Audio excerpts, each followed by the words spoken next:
All right, so today we're going deep on The Little Prince. Ooh, fun. This one comes straight from you, the learner. Oh, And, excellent. on the surface, it's like this simple children's story, Mm-hmm. but like when you actually read through it, It's so much deeper. it's so deep. Yeah. So many like layers. So many layers to unpack They're unpacked. and so much wisdom that you can really take away and apply to your own life. Yeah. And that's what we're going to try and do today is really pull out some of those key insights and like some of those really like memorable moments Yeah. that kind of stay with you long after you've read the story. The things that make you really think.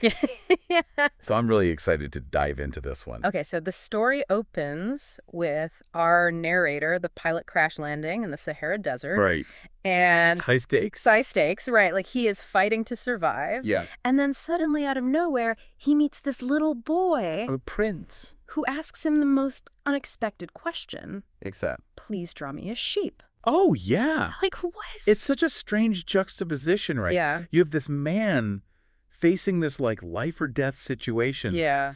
And this little boy is just concerned with this whimsical request. Yeah, and it really kind of sets the stage for this fundamental tension in the story Okay, I'm listening. between like the adult world, very practical, concerned with like immediate needs. Right, just survival. Right, just The survival. bare But necessity. there's then this child's perspective, which is all about imagination and connection. Yeah, that need for something beyond just the practical. Yeah, and that disconnect is like so well illustrated through those early drawings. Oh, tell me more about that. So the pilot tries to draw the sheep, right? Uh-huh. Which the little prince politely rejects. Yeah, tough critic. But then we go back to like the pilot's childhood Okay. and his very first drawing, the boa constrictor digesting an elephant, Oh, yeah, iconic. which all the adults just see as a hat. A hat. They're like, that's a hat. Oh my gosh, it's so funny. It's like this really powerful symbol of how adults just lose that ability to see beyond the surface. Right, they can't see the deeper meaning. Yeah, and it leads to the pilot abandoning art as a child because everyone around him is just like, No, you're wrong. That's not what that is. yeah, give me something logical. Something practical. Practical. Yeah, I get that. Yeah, so back in the desert, years later, the little prince keeps asking for the sheep. He won't let it go. No, he's like not concerned about the pilot's crisis at all. She wants it as sheep. Just wants a sheep. It really says a lot about what each of them values in that moment. Yeah, so true. So as they talk more, we learn that the little prince comes from this tiny planet, Yeah. possibly asteroid B612. V612. I love that. And there's this whole thing about the Turkish astronomer who discovered it. Oh, right. What was that about? So he presents his findings, and no one believes him because of what he's wearing. Oh, wow, really? Yeah, but then years later, he presents the same information in like a European suit. And they take him seriously. And suddenly everyone's like, oh, wow, amazing discovery. That's so interesting. It's all about appearances. Yeah, it shows you how much the adult world cares about superficial things. Totally. And like arbitrary numbers, too. Right, like that specific designation of the asteroid Yeah. doesn't really matter to the little prince. It doesn't matter to him at all. He cares about the essence of things. It's sex. The sound of a voice, the feel of something, the connection he has to his rose. Yeah, which we'll get to. Yeah. But first we have to talk about the baobab trees Oh, yes, the baobab trees. on his tiny planet. What about them? So he has this huge problem with these baobab trees Okay. because if they're not taken care of, Mm-hmm. they can grow so big that they'll like take over the entire planet. Like their roots will just engulf everything. Yeah, and even shatter it. Wow. So it's not just about gardening then. No, it's a metaphor I knew it. for like problems in our lives. Okay. Things that seem small at first, Yeah. but if you ignore them, They can become huge problems. exactly, like bad habits, negative thoughts, even like harmful ideologies. Yeah, that makes sense. And the little prince talks about this daily ritual Mm-hmm. of pulling up the baobab seedlings. Like weeding, Yeah, he calls it the toilet of the planet. the toilet of the planet. I love that. It's like this constant vigilance. Yeah, you have to stay on top of it. Yeah, to keep things in check.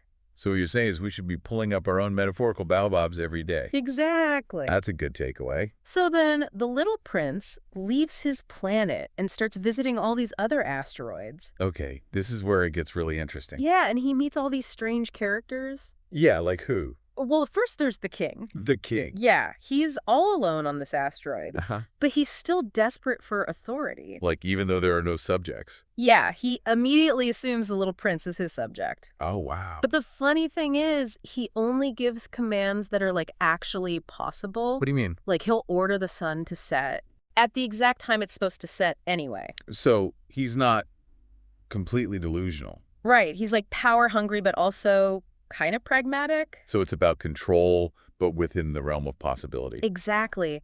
And he even offers to make the little prince his minister of justice. Even though there are no crimes to judge. It's like this commentary on the emptiness of power for its own sake. Okay, that makes sense. Then there's the conceited man. Okay, what's his deal? He just wants to be admired. By anyone. Yeah, he literally lives for applause. Oh, wow. And he's so lonely Yeah, I can imagine. because his whole existence is based on external validation. So he needs other people to feel good about himself. Exactly. And it's never enough. It's a very sad existence. Yeah, it's a cautionary tale about the dangers of seeking external validation. Then there's the drunkard. Oh, the drunkard. Yeah, it's a short encounter, but it's very powerful. What happens? Basically, he drinks to forget that he's ashamed of drinking. Oh, that's heartbreaking. It's like a vicious cycle. Yeah, a cycle of self-destruction. It shows how easily we can get trapped in our own bad habits. Yeah, trying to escape from something, but just making it worse. And then there's the businessman. Okay, what does he do? He owns the stars. He owns the stars. Yeah. What does that even mean? Well, he sits there and counts them Okay, and thinks that owning them makes him rich. but what does he do with them? Nothing. So what's the point? Exactly, and the little prince That is like, makes no sense. why? What do you do with them? Yeah, good question. And it just highlights this absurdity of accumulating wealth for its own sake. Right, like it has no real meaning if it doesn't connect to anything or anyone. Exactly, and it really contrasts with the little prince's relationship to his flower, Right, his one special rose. which we'll get to. Okay, looking forward to that. So next we meet the lamplighter. Okay, what's the story? So he lives on this tiny planet that spins faster and faster, Okay. and his job is to turn the lamp on and off. As the planet rotates. Exactly. But because the planet is spinning so fast, he has to do it like every minute. Oh, wow, that sounds exhausting. It is, but the little prince actually admires him Really, why? because he sees him as the only adult who's not ridiculous. Okay, I'm intrigued. Because he's dedicated to his duty. Even though it's kind of pointless? Yeah, but it's something outside of himself. That's interesting. It's like he has a purpose. Right, and he's committed to it. And the little prince even wishes they could be friends. But the planet's too small. Yeah, so sad. Okay, who's next? Finally, before he gets to Earth, he meets the geographer. Okay, what does a geographer do in space? Well, he basically just sits there and records information from explorers. So he doesn't actually go out and explore himself? No, he relies on other people's accounts. That's kind of lazy. Yeah, and he's only interested in things that are permanent, Okay. like mountains and oceans. Okay. And when the little prince tells him about his flower, Uh-huh. he's like, oh, well, that's not important. Because it's ephemeral. Exactly. So he misses the beauty of something fleeting. Yeah, and it's actually the geographer who recommends he visit Earth. Oh, wow. So he sends him to this big, complex planet. And it's a total shock to the little prince How so? because he's all alone. There's no one there to greet him. No one. Wow. What a letdown. And his very first encounter is with the snake, Ooh, the snake. who speaks in these riddles Like what? about power and returning to where you came from. Oh, that's ominous. It's very mysterious. What do you think the snake represents? I think it's about like mortality Okay. and maybe even like rebirth. Yeah, like a cyclical nature of existence. Yeah, and then he meets this single flower in the desert, Okay. and it has this very limited view of humans. How so? It thinks they're rootless and carried about by the wind. Because it's never seen them move. Exactly. So again, it's all about perspective. Yeah, and then there's this really poignant moment with the echo in the mountains. Oh, tell me about that. So the little prince shouts out. In the mountains, just repeat his words back to him. Yeah, it's like a symbol of his loneliness. Yeah. And maybe a lack of original thought. Yeah, it's like the world is just a mirror. Reflecting his own emptiness. But then he stumbles upon a rose garden, Ooh, a rose garden. and it's full of roses just like his, Um, and he's heartbroken. because he thought his rose was unique. Exactly. Oh, that's sad. It's a really crucial moment for him, though, How so? because it forces him to reconsider what makes something truly special. Okay, I'm listening. And that leads him to the fox. Ah, the fox, one of the most important characters. Definitely. And the fox teaches him about taming. Taming. Yeah, which isn't about like controlling something. Okay. It's about creating ties. Building a connection. Exactly, and investing time and care. Okay. And the fox tells him this really important secret. What's that? What is essential is invisible to the eye. Whoa. It's about seeing with the heart. Right, not just what's on the surface. And understanding that true value comes from the connections we make. And the love we share. Exactly, and the fox also reminds him about responsibility. Okay. You become responsible forever for what you have tamed. That's a powerful statement. It's about the commitment that comes with love and friendship. Yeah. It's not just about the good feelings. It's about taking care of each other. I love that. So then he meets the railway switchman. Okay, what does he do? He observes that adults are always in a hurry, Rushing around. never satisfied with where they are. Yeah, always chasing something. But children, they know what they want. They have a clearer vision. It's a commentary on adult priorities. Like, we get so caught up in the busyness of life. That we forget what's truly important. Yeah. And then there's the pill vendor. Oh, yes, the pill vendor. He sells pills that quench your thirst. Yeah, so you can save time. Save time doing what? The little prince says he would use that time to walk slowly to a fountain.